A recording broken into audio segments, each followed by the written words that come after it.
Assalamualaikum warahmatullahi wabarakatuh. Bismillahirrahmanirrahim.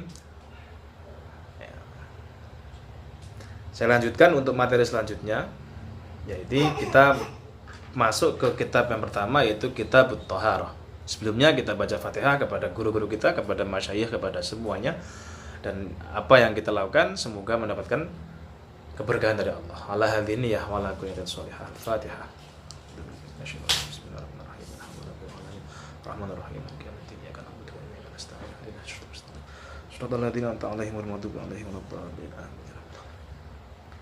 Oke, langsung saja.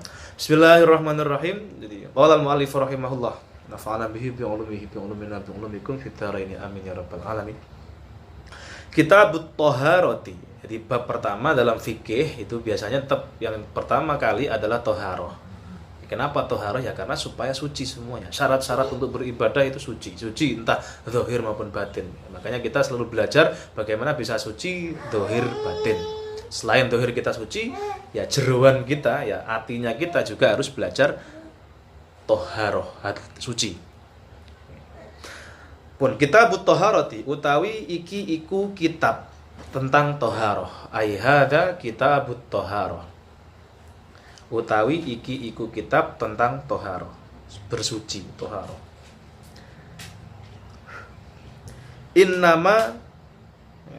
Innama yuthiru mimma i'in ma'un mutlakun.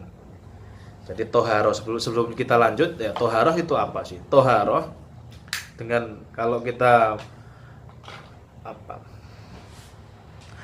menurut istilah ya, Thaharah adalah Thaharah lughat ya, lughatan secara bahasa sing jenenge Thaharah iku an-nadzafah wal khulus minal adnas. Sing jenenge Thaharah menurut bahasa nek diartikno terjemahno bahasa iku apa? Thaharah adalah bersih ya. Bersih, tidak ada debu, tidak ada kotoran, iku jenenge Thaharah. Itu secara bahasa atau lughat. Sedangkan kalau Thaharah menurut arti istilah fikih ya, wastilahan atau wasyar'an, raf'u hadatsin au izalatu najisin au ma fi ma'nahuma wa ala suratihima kat tayammumi wal aghsali al masnunah wa tajdidil wudu'i wal ghuslah atsaniyah wa tsalitsah fahiya syamilatun li anwa'it thaharah. Ya. Yang disebut Thaharah menurut syara atau istilah fikih adalah raf'u hadas, yaitu mengangkat hadas, hadas kecil ataupun hadas besar, menghilangkan hadas, yaitu menghilangkan bahasa sampeyan. Raf'u itu ngangkat, menghilangkan hadas, entah hadas kecil ataupun hadas besar, itu termasuk Thaharah. Hadas kecil berarti contohnya wudu. Hadas besar mandi jinabat, mandi suci dari haid, dari nifas. Ya, itu jenenge, itu namanya Thaharah. Kemudian lagi izalatin najisin. Ya, izalatun najisin, menghilangkan najis atau menyucikan najis. Contoh najis apa? Katakan ada kotoran kucing, kotoran ayam, ya air kencing sampai lah, mari pipis, mari beol. Lah itu kita menghilangkan najis, itu juga disebut Thaharah. Ya, cewok atau istinja itu disebut Thaharah. Au ma fi ma'nahuma, atau hal-hal yang searti, yang dalam arti dari raf'i hadas dan juga izalatin najisin. Maksudnya piye? Contoh, sampean mandi sunnah. Dalam mandi sunnah itu kan tidak menghilangkan hadas, tidak menghilangkan najis juga. Tetapi dalam mandi sunnah itu masuk kategori mandi sama dengan mandi jinabat podo. Artinya maafi maknahuma, seperti itu contohnya. Atau sampean membasuh basuhan yang kedua, ketiga yang disunahkan. Contoh sampean basuh muka ketika wudhu, itu kan yang wajib hanya satu kali selesai. Tapi sunnahnya di 3 kali lah. Yang kedua dan yang ketiga itu hukumnya sunnah lah. Itu juga masuk kategori Thaharah juga. Paham ya? Paham? Itu namanya Thaharah. Jadi toharoh secara syariat, saya ulangi, adalah apa? Raf'u hadatsin au izalatu najisin au ma fi makna huma. Menghilangkan hadas, menghilangkan najis, atau hal-hal yang semakna dengan itu. Contohnya ya mandi-mandi yang disunahkan. Contoh lagi tayamum. Kalau tayamum itu tidak bisa menghilangkan hadas ya. Tayamum itu hanya sebagai pengganti dari wudhu atau mandi. Tayamum tidak bisa menghilangkan hadas. Makanya kalau niat tayamum tidak boleh nawaitu tayamuma li raf'il hadas, tidak boleh. Karena tayamum sejatinya tidak bisa menghilangkan hadas pun, karena dia fungsinya hanya sebagai pengganti. Ya. Tapi tayamum juga disebut toharoh. Itu ma fi makna huma pun. Itu sedikit tentang toharoh. Innama yudhirun. Kemudian sekarang kita membahas tentang hal-hal yang bisa mensucikan, hal yang bisa digunakan untuk bersuci. Ya. Wa innama yudhiru. Aing pestine menyucikan. Innama yudhiru ayam pestine nyuciaken atau mensucikan.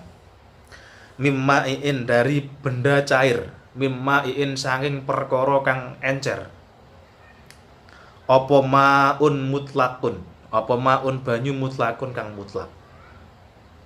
Wa huwa ma'un mutlak iku ma banyu yusamma kang den arani apa ma, den arani ma'an ing banyu bila qaidin kelawan tanpa embel-embel, tanpa batasan.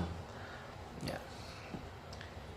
Innama yudhiru mimma'in ma'un mutlakun wa huwa ma yusamma ma'an bila qaidin. Ya. Yang bisa digunakan untuk bersuci min ma'in dari benda cair adalah air mutlak.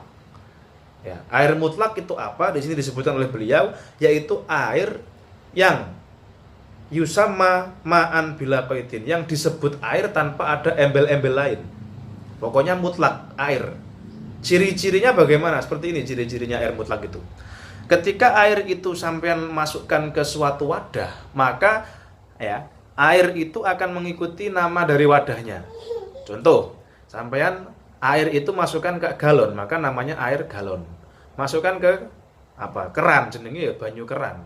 Ini nggone jeding, jenenge air jeding. Kolam renang namanya air kolam renang.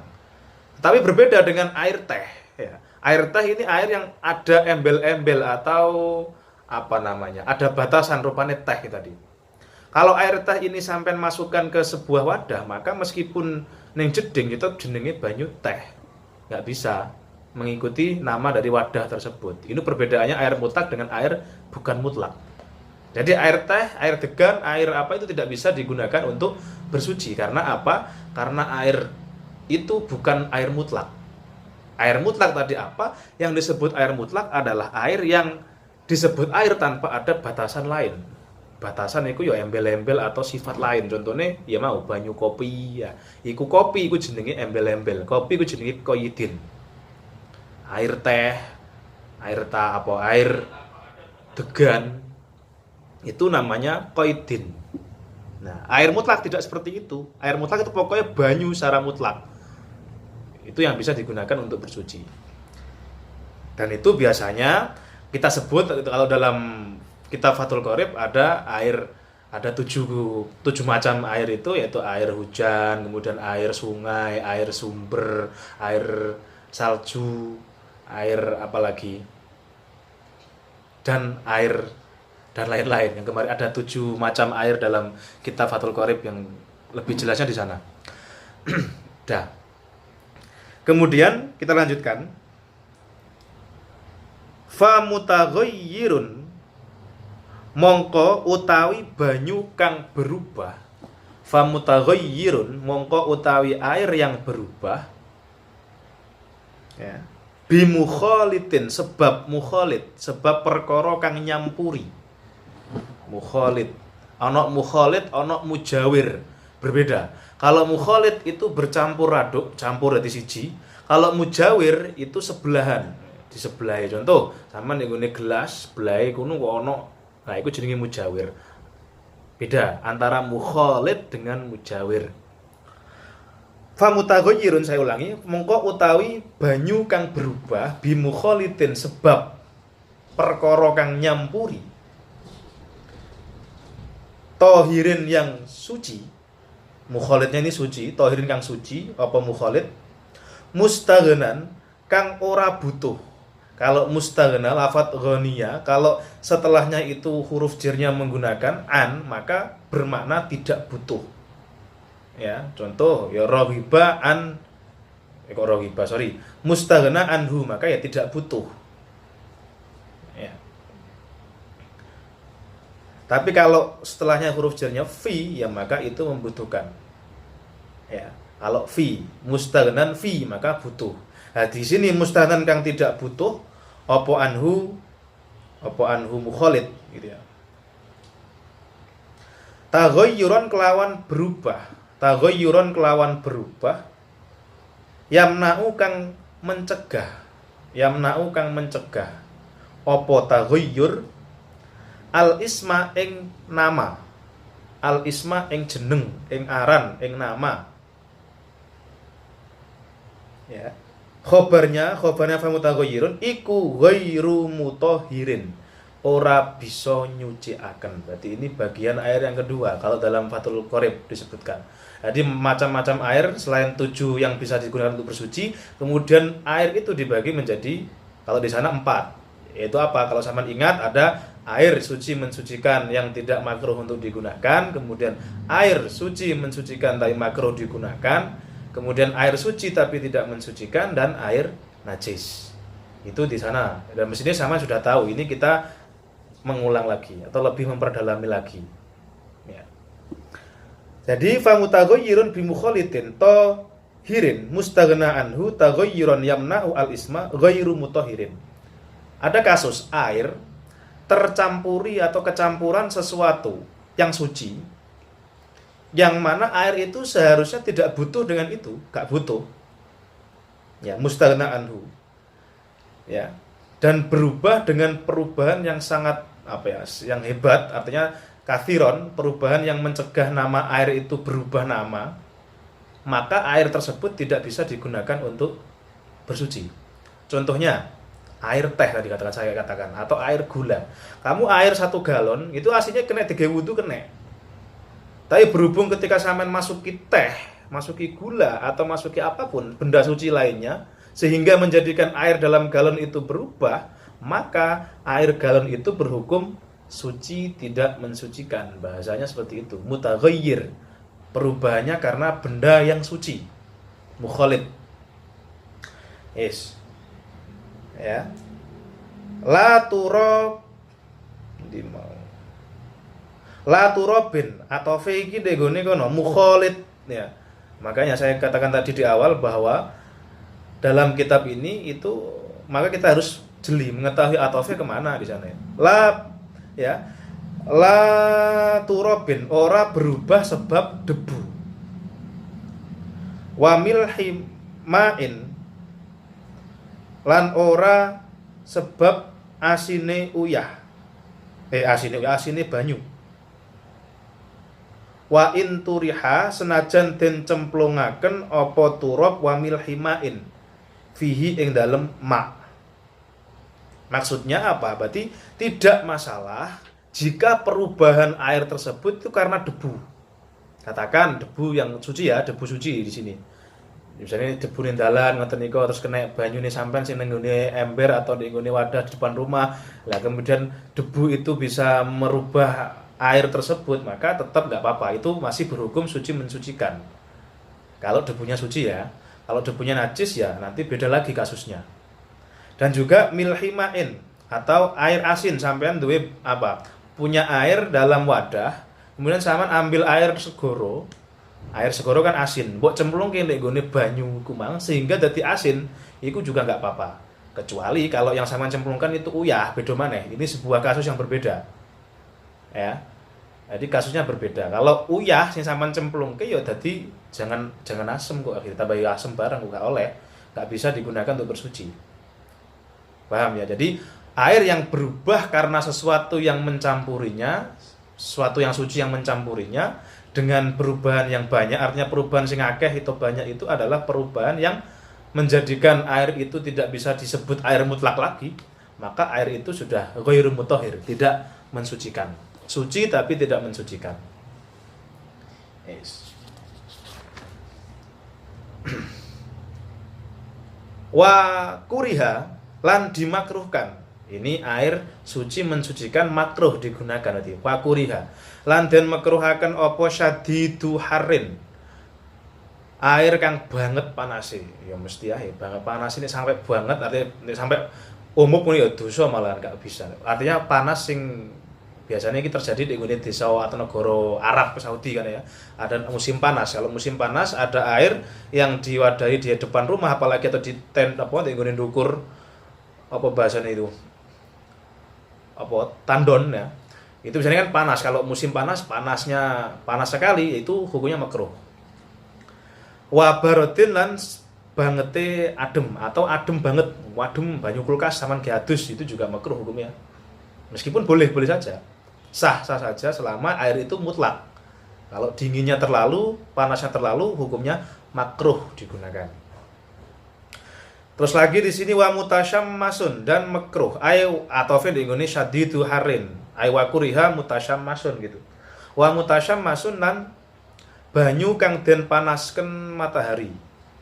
Wa mutasyammasun lan banyu yang dipanaskan matahari.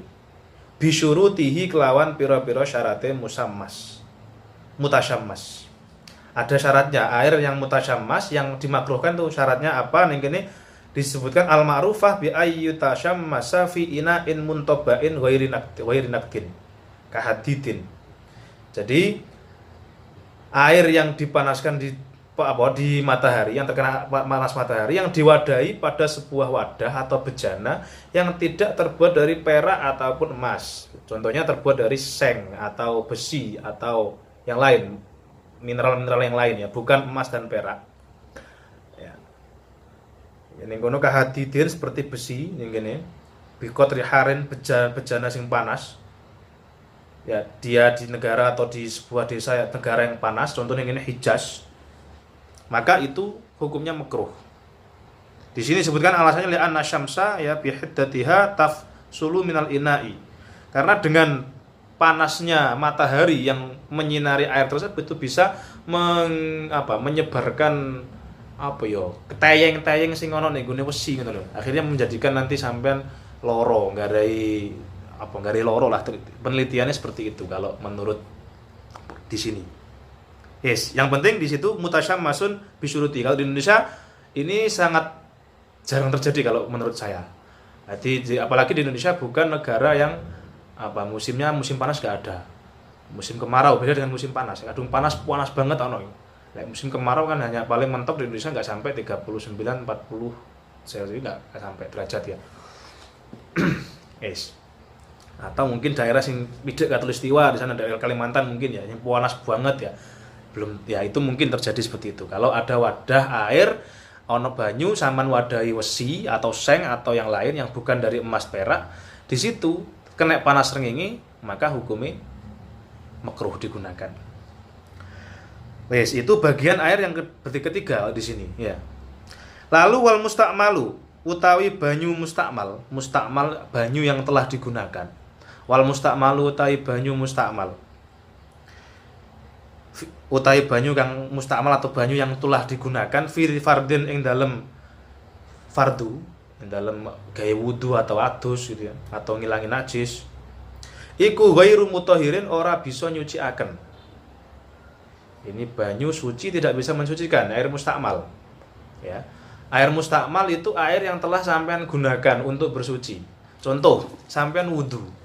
Nah, ketika wudu itu mengambil air sampean taruh ke muka seperti ini. Lah, tetesan yang netes dari air muka sampean ini itu hukumnya mustakmal. Sehingga sampean juga hati-hati ketika nanti mengambil air lagi, itu jangan sampai terkena tetesan dari air yang sampean wudu iku mang. Karena apa? Kalau dalam genggaman sampean ini terkena tetesan air dari sini, maka ini juga hukumnya mustakmal gitu loh. Sehingga jadi kudu hati-hati ketika ambil goleki tetesane teknologi lagi ambil lagi terus. Nah, seperti itu caranya. Itu namanya air mustakmal atau air yang setelah digunakan untuk nyuceni najis hukmiyah ya. Atau mari diumbah-umbah koran gitu. Itu namanya air mustakmal. Gak kena digawe bersuci lagi. Kecuali air mustakmal itu nanti berkumpul atau sampean kumpulke menjadi 2 kolah lebih. Maka menjadi maun mutahhir lagi, bisa mensucikan lagi. Contohnya sampean jeding ya, jeding sing wombo ngoten nika. Lah itu ketika air tetesan itu nyemplung di nggone jeding itu maneh, maka hukumnya suci maneh, suci mensucikan lagi. Artinya bukan mustakmal lagi. Paham nggih? Itu air mustakmal. Jadi air mustakmal tidak bisa digunakan untuk bersuci. Apa air mustakmal? Ya banyu sing sampean sudah gunakan. Entah itu untuk wudu, untuk mandi, untuk menghilangkan najis, untuk umbah-umbah dan lain sebagainya. Itu namanya air mustakmal. Air mustakmal bisa menjadi tohir mutohir lagi jika dikelompoknya mencapai 2 kolah lagi. Yes. Paham nggih? Paham? Oke. Inno kene ana apa? Ana embel-embele. In kolah lamun sithik apa? Mustakmal. Jika sedikit. Jadi lek akeh, lek luwih saka 2 kolah bisa. Pun. Wala di mau wala tanjusu lan ora dadi najis. Najasa yang jusu. Wala tanjusu lan ora dadi najis. Dah, tadi itu pembagian air berarti. Ada air suci mensucikan atau air mutlak tadi itu ya. Kemudian suci mensucikan makruh digunakan berarti tadi air musyamas dan sebagainya. Air yang tidak bisa digunakan untuk bersuci. Suci tapi tidak bisa mensucikan. Itu air mustakmal, air apalagi tadi. Air yang kecampuran barang yang suci. Ada lagi 4 tuh yang air najis. Air najis itu apa? Ya banyu sing kena najis. Ya, banyu najis gak kena dikei opo-opo, sampeyan kudu dibuak. Ya nggak boleh digunakan untuk apa-apa. Kecuali gawe apa? Nyiram, ora apa-apa nyiram, bako nyiram tanaman boleh. Terus sekarang kita bahas air 2 kulah ya. Wala tanjusun ora dadi najis apa kullata ma'in. Asline kullatani ma. Ya, di situ ada nun yang mengiring-iringi alamat i'rab itu dibuang ketika dimudhofkan. Ingat, nunan talil i'raba au tanwina mimma tudhifu dhifkaturisina. Nun yang menyelain atau ngiring-iringi alamat i'rab itu dibuang. Biasanya isim tasniyah, jamak mudzakkar salim, af'alul khamsah atau af'alul khamsah enggak ya? Af'al khamsah enggak bisa dimudhofkan. Jamak mudzakkar salim ya, isim tasniyah atau mulhaq bihima itu ketika dimudhofkan maka nun yang mengiring-iringi i'rab itu dibuang. Contohnya di sini kullata ma'in. Nah, sini kullatani. Berhubung dimudhofkan nunnya dibuang. Wala tanjusun ora dadi najis apa kullata ma'in banyu rong kulah. Rong kulah itu apa ya? Ukuran. Wahuma utawi kullata ma'in iku khamsu mi'ati ritlin 500 ritel. Ritel itu bukan liter, beda. Ritlun itu bahasanya apa ya? Cibuk lah, cara saiki cibuk. Saman ngaran gayung. Atau apa ya? Wis gayung itu jenenge ritel. Zaman biyen kan gurung ono liter belum ada.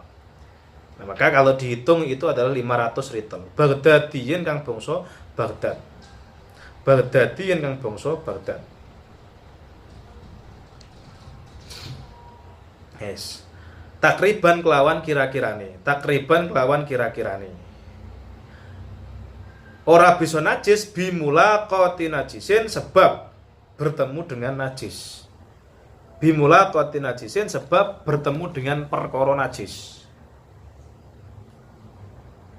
Maksudnya piye? Jadi air yang 2 kulah atau lebih. 2 kulah itu kalau dalam literan sama literkan itu kurang lebih 270 liter air. Atau kalau bangunan jeding itu ya tinggi 60, lebar 60 ya. Panjang kali tinggi kali lebar di semua 60 cm. Kalau volume ya 270 liter kurang lebih sak mono kalau liter ya. Jadi air yang 2 kulah ini itu tidak bisa najis kecuali kalau nanti apa kecemplungan najis sing garai berubah ya.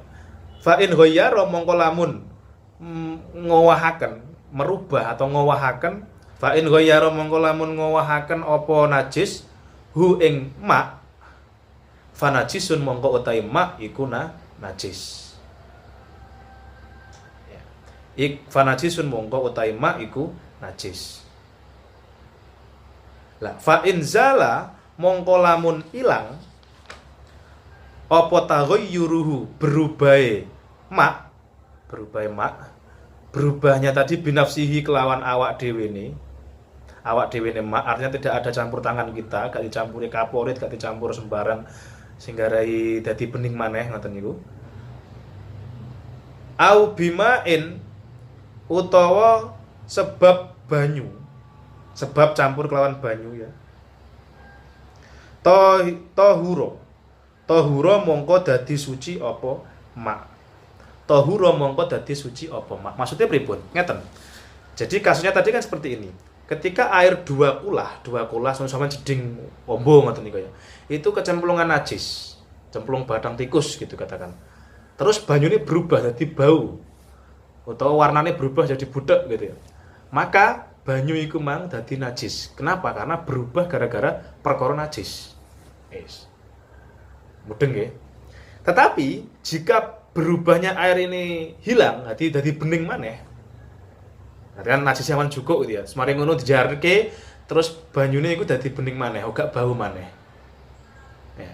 Maka dadi suci maneh nanti. Tahuro, maka menjadi suci kembali. Au bimain atau sampean tambahi banyu maneh. Ya, terus banyak apa sifat berubahnya hilang, maka air itu bisa menjadi suci kembali. Itu kalau kasusnya airnya 2 kulah atau lebih.